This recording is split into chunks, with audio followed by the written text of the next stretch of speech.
Good afternoon, everyone. A few questions for the parents. Parents, are you aware of the 21st century skills?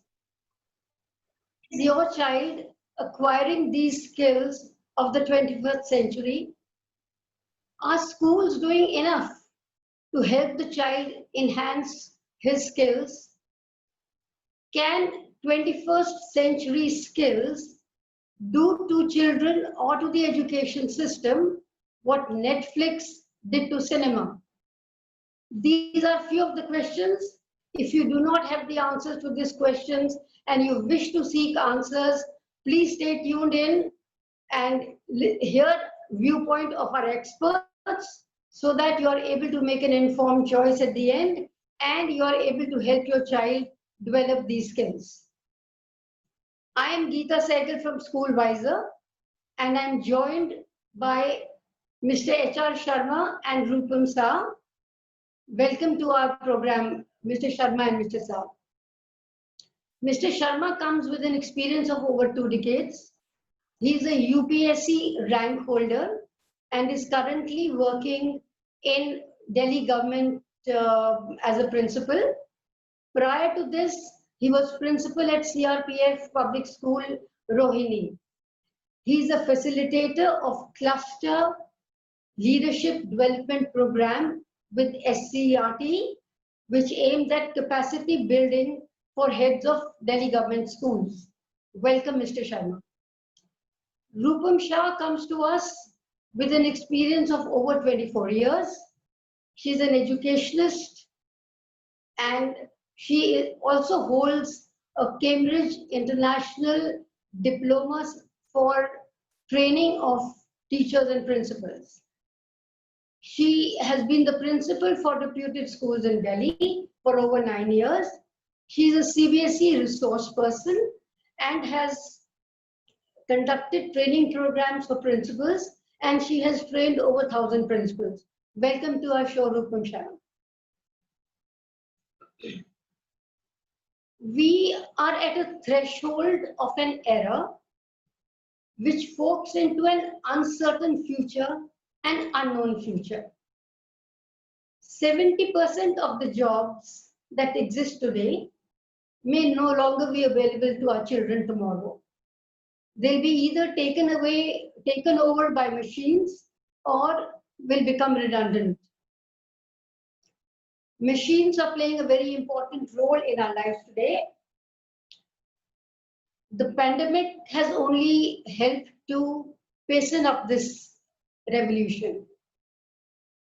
Given the times we are living in, given the revolution that is taking us by storm, I would come to you, Rupam Shah, first. Could you tell us what are these 21st century skills? What are this decision making and critical thinking and other skills that we are going to reflect upon today, and why are they important? Yes, Rupam.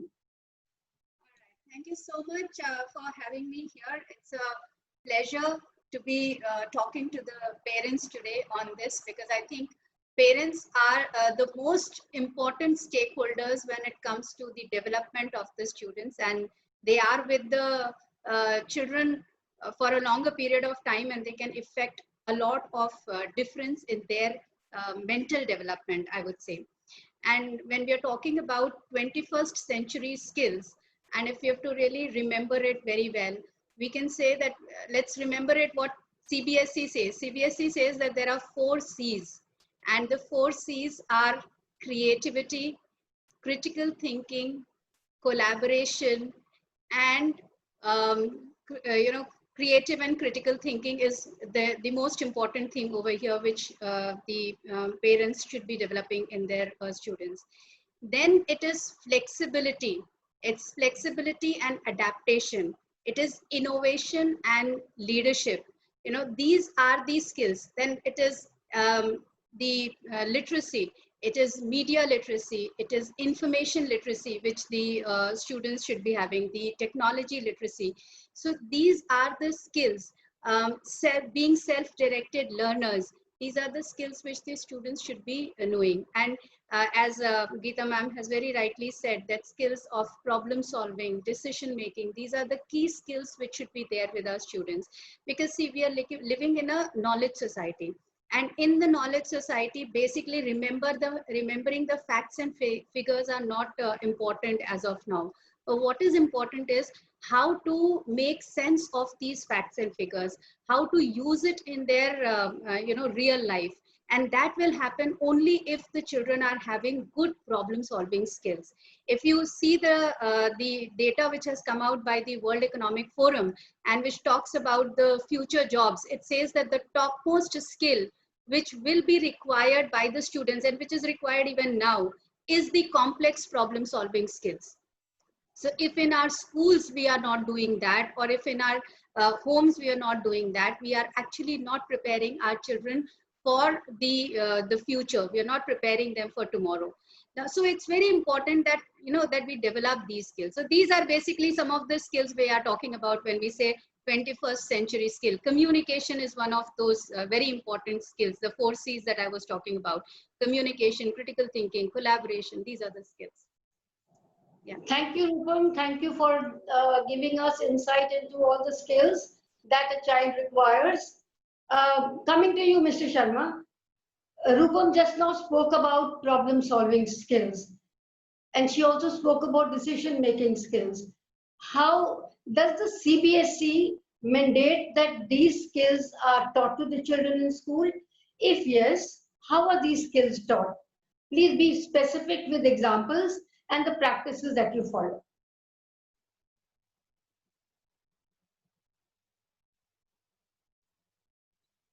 Mr. Sharma, your mic is muted, I think.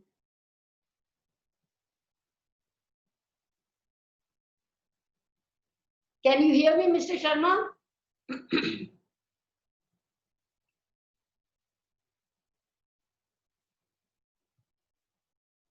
Mr. Sharma, can you hear me?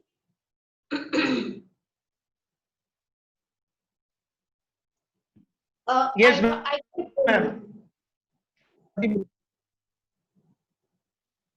Yeah, am I being audible, ma'am? Yes, now Hello? you're Am I being? audible now. You're audible now. No, again, we can't hear you.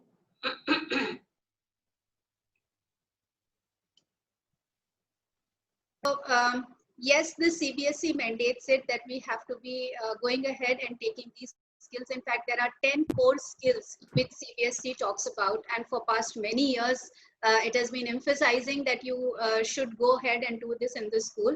And those are broadly categorized into thinking skills, the emotional skills, and social skills.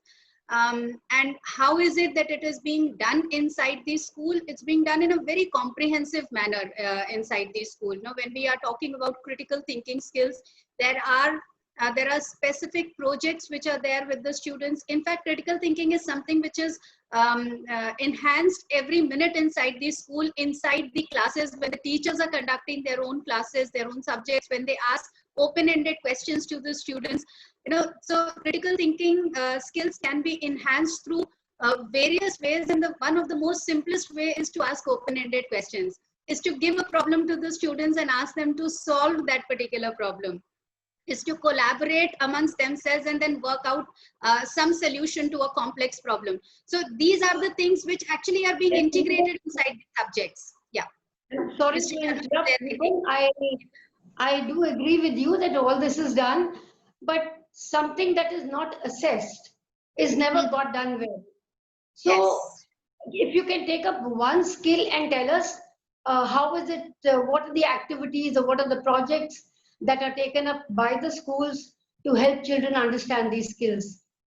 Okay. So see, if you say nowadays, it's more about even the adult tinkering lab. If you see, that is also something which is promoting a lot of scientific skills inside these students. And I'll just take a very simple example. Say, for example, a teacher in elementary school in, say, from grade 4 or 5, wants that the scientific temperament should be developed, and scientific temperaments includes a lot of critical thinking skills. And she goes ahead and says that, okay, you have to build a parachute for your toy, right? And your parachute should be the one which should stay for the longest period of time inside the air. But you have the liberty of choosing any kind of material for your parachute, whatever could be the size. You have to decide. There are a lot of materials which are provided by the teacher, and the children are free to pick up and choose the other material also. Now, what is it that the children are doing in this? They are creating their own parachute. They are experimenting with the material, and they are seeing that for if this material is being used, then for how long is the parachute inside the air. They are hypothesizing also. They're predicting, okay, this parachute probably is going to be longest inside the air. So here what is happening is that the children are experimenting, they're seeing the results, they are interpreting, and then they are coming out with their own conclusion. And this way there is critical thinking, scientific temperament which is being developed. This is just one example. Yeah. I'd like to go back to Mr. Sharma. Can you hear me, Mr. Sharma? I can't hear you. Unmute. Hello. Can you hear me, Mr. Sharma? I'm afraid I think, Rupam, can you hear Mr. Sharma? No. Okay. Okay. The next question that I would want you to take up is, these skills are very important for children. We all understand that. But in schools, whatever we take up, if it is not assessed, it is not done, at least not done with that intensity with which it should be. So how do schools ensure that these skills are taught and assessed as well? So primarily, let us understand what the main objective of coming to school is. Why does a child come to a school for? A child comes to an educational institution in quest for three areas. One is knowledge, acquisition of knowledge, then acquisition of skills, and then acquisition of values. So knowledge, skills, and values. These are three most important things that a child aspires to acquire when the child comes to school. Now, gone are the days when the main emphasis or the main stress was on cramming or gorging and disgorging. Certain facts were gorged and they were disgorged. Now, the personality of the child, if we wish to develop, there are certain areas in which a teacher should try to lay adequate and sufficient emphasis. And the area is personality development. Like a little while ago, as I was hearing from Mrs. Shah, she talked about collaboration. She talked about jointly solving complicated issues, complex problems. So until and unless we create a condition, there'll be no collaboration. So when you create that condition in which you require all the children to collaborate, because basically, let us aim at construction of knowledge. Knowledge is co-created. Knowledge is not something which is to be imparted by the teachers and acquired by the children. There be a knowledge. When there is co-creation of knowledge, it is, but there will be involvement of children. And I think the reason why I agree with all these teaching of values and teaching of knowledge to the children. But from parents' perspective, I would like to know, how does a parent understand what are these skills and how should these skills be imbibed in his child? In layman's language and simple, something that a parent would understand. If you could tell us at what level are these skills to be initiated, and what are the skills that get initiated in the primary level, middle level, senior secondary level? How does it go about in schools? Very good. So let us first understand what skills are. What is the meaning of skill? A skill is anything which you have once acquired, it will remain with you forever. For instance, if you have learned how to ride a cycle and you have left riding a cycle for say 10 years or 20 years, even if you ride the cycle after 20 years, you have that skill. Because it is a skill once acquired, it will remain with you. For example, critical thinking skill. Now, in routine life, in our day to day life, quite often we come across a situation wherein all of a sudden, within moments, within seconds, we have to take a decision. We can take decision only when we have developed the capacity of taking decision independently. Otherwise, quite often it is seen that parents try to cushion their children. They try to do too much of overshadowing of their children, too much of protection. So when the child lives in a protected environment or protective environment, the child is not able to develop his or her inherent capabilities. So it is a skill. That skill of managing any situation independently can be developed at home by the parents.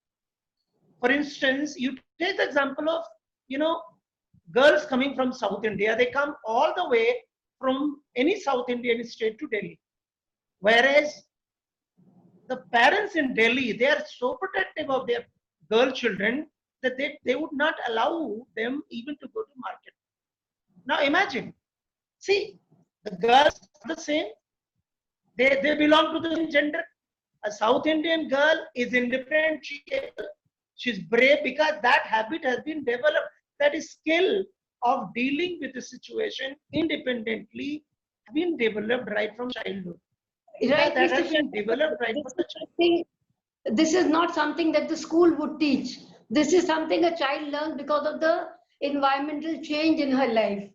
But what I would like you to tell me is, in a school where even today we are struggling, our children are struggling with the basic skills of speaking, listening, writing, then and you have a curriculum to follow, then where does the teacher find time? How does she squeeze out time to teach these skills? Do we understand the skills are not taught at all? How do you find time for all this? No, I would like to say one thing.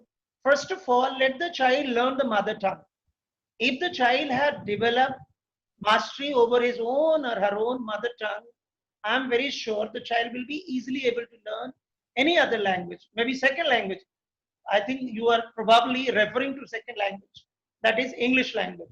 So English language, even if the parents do not practice this language, because there are so many children whose parents are illiterate, forget about talking in English, they cannot even speak in pure Hindi, but still the child is fluent.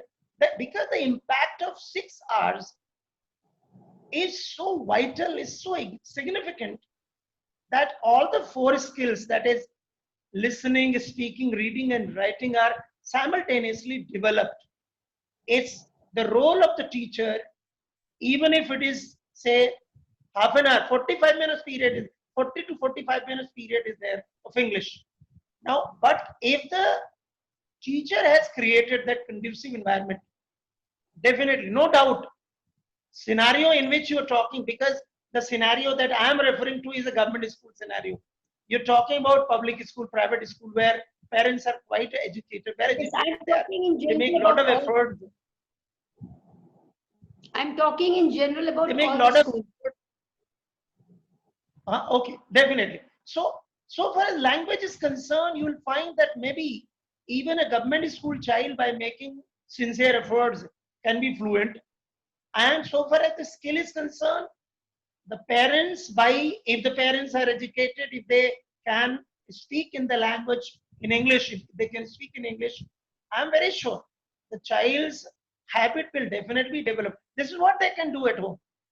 They can No, that is okay. give I an would like opportunity across the I would child. like you to talk about, Mr. Sharma, I would like you to talk about decision making, problem solving, critical thinking, because those basic skills a child will learn. But how are the Yeah, other skills definitely. taught? Hmm. Problem solving, shall we talk about problem solving skills? With specific examples of how it is done in schools. Yeah, exactly. See, actually, problem solving ability of a child will be developed only when the child is given that opportunity. If you put the child in that scenario wherein there is a problem, if the problem is put before the child, I am very sure the child with constant, continuous, and sincere efforts will be able to extricate himself or herself from that situation. So, problem solving is something that needs time and space. If we say that overnight it can be developed, it's not possible. The more and more you are exposing the child to a particular problem, the more and more expertise will be developed in the child. So problem solving is something that the child is going to continue throughout his or her life. It is not one day affair. It is not 1 year affair. It is Mr. something Sharma, maybe to some please, extent. are these skills assessed in the school? How do you assess these skills? Very right. I think that is a very, very pertinent and relevant question that we are not able to evaluate children, assess children, and know to what extent we have been able to develop that capacity of problem solving in the children. I think, no doubt, through continuous and comprehensive evaluation, which was introduced by CBSE and which was a very good initiative taken by CBSE, that was giving, of course, according an opportunity to the child to learn how to solve problems or problem solving. And there used to be. You're very right. CCE was introduced in that, and it was a step in the right direction, but it was withdrawn for reasons best known to CBSE. Rupam, if I can come to you, the schools are doing it, right? How can a parent how can a parent ascertain that the child is learning these skills actually? I think for a parent to ascertain this is that the parent has to put up those problems out there, you know, as you were continuously asking about problem solving and decision making and how is it that it can be inculcated. In the as a parent, if I have to adjudge, I would go ahead and, you know, pose a problem to my child and say that, look, I have this problem and I'm not able to solve it. I just do not know what to do about it, you know, and I pose this problem to my child and then see the reaction of the child.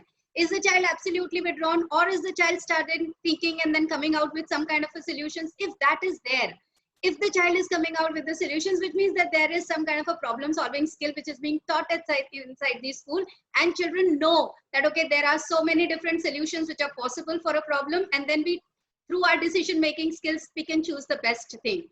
In fact, in the schools also, if there is one pertinent problem inside the school can go ahead and tell the children that, look, this is a problem. Now, by the design thinking process, because that's the most important thing now, for the future jobs, the students should know how to do design thinking, so they can go ahead and solve that problem. Example, there is a lot of electricity which is being consumed inside the school. Now, how is it that we go ahead and reduce the electricity being used inside the school?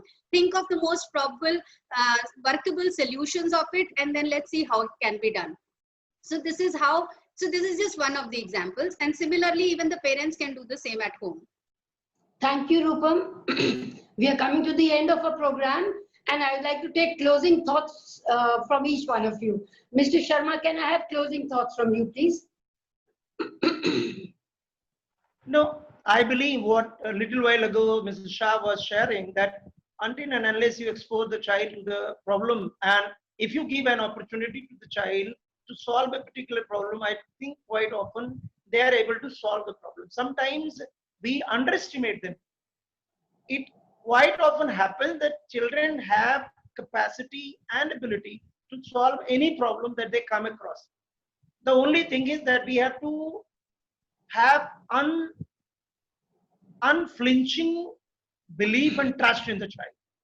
We should believe that the child is going to solve the problem, and we have not to, in fact, we have not to grade the success level. Maybe the child may not have got 100% success, but at least the initiation has been done. And the child, at least the child has made efforts. So this is what the point is. I'm very sure if the Thank you. situation Thank you. arises like that, the child will definitely be able to get an opportunity to develop in himself or herself that capacity to solve, problems like problem solving, develop critical thinking and decision making. And then I think that education will be the real education, which I think in the time to come, maybe in the years to come, some 10 years, 20 years down the line, you will have, curriculum designed in such a way wherein there is nothing done through rote learning, and that everything is contingent and dependent on the thinking of the child, the spur of the moment decision. Thank you, Mr. So this Sharma. is what I Rupam, your closing thoughts, please. For the parents, this one is only for the parents, and I would say that in case if you want to enhance the skills in your students, go about and do some of these things. One is that read out stories to them, enhance their comprehension skills. Let them discuss about the stories which you're reading with them, discuss about the characters, and ask them to change the ending of the stories and so on. So that is something which will build their skill, imagination and critical thinking skills again. They can work out some of the projects which are already there on the internet. If they want, go to education.com. For the parents specifically, there are some projects which they can work out with their children. Every Sunday they can work out on these projects. That will enhance. Third thing is, let the children take their own decision. I don't know how much time do we have, but there's a very pertinent anecdote here. There was a parent who was there in the departmental mall to shop something, and this small child of 7, 8 years old picked up a toy and said that, okay, this is the one which I want to buy. But suddenly he saw that it was written made in China. And this child started crying and said, Papa, ye to China mein bana hai. So now, as a parent, what do you think would be your reaction to this? What would you immediately, probably you may announce your decision, but this father said, so what should we do? So when you are letting the child take the decision, when you ask questions to your children, so kya hona chahiye? Acha kya karna chahiye? So aisa kyun hua hoga? When you ask these kind of questions, you are enhancing those skills in your children. Bring the problem. Come up and say that I don't know what is the solution. You come out. जब आप अपने बच्चों से ऐसे interact करेंगे, that is when you are going to be enhancing the skill. And wait for some time. उनके response के लिए wait कीजिए. Thank you, Rupam. We're running short of time, but Yes. very valuable inputs by both the panelists. And a lot of takeaways from today's session. Parents must question. Parents must have open-ended questions for children. Parents must allow the children to take part in decision-making at home so that these skills can be enhanced. And let me also say the pandemic which has come this year, it has resulted in a lot of jobs going away, businesses being shut, and people will be forced to begin from the start, from the scratch once again. And it's only those who have the right skills are the ones who can stand up and face this challenge and begin afresh. Therefore, skills at the right time to the right children need to be inculcated so that our children tomorrow can face the world at large, whatever the pandemic may come and whenever it may come. I'll just, as a closing thought from my side, I had visited Finland and visited a number of schools in Finland a few years ago, and I was surprised to see the infrastructure of skill development in those schools. And I was informed that once a child leaves class 9, even if he wishes to drop out and is not good in academics, he is so well skilled he's so well trained in skills that he can start something of his own or get employed and earn a living for himself. Therefore, I think parents must keep this in mind. One, reading helps in creativity and in imagination. It's important not to underestimate our children, which we always do. We must give them time to make their own decisions, right or wrong. They will learn from their own experiences. And I'm sure it's been a very rich and rewarding session for our parents also, who will be viewing this, and they'll be in a better position to help the child to acquire these skills. Thank you, Mr. Sharma. Thank you, Rupam, for being with us, for sparing your valuable time. and giving us insight into what are critical thinking skills, what are decision-making skills, and what are problem-solving skills, and how can children benefit from learning these skills. Thank you so much. Thank you.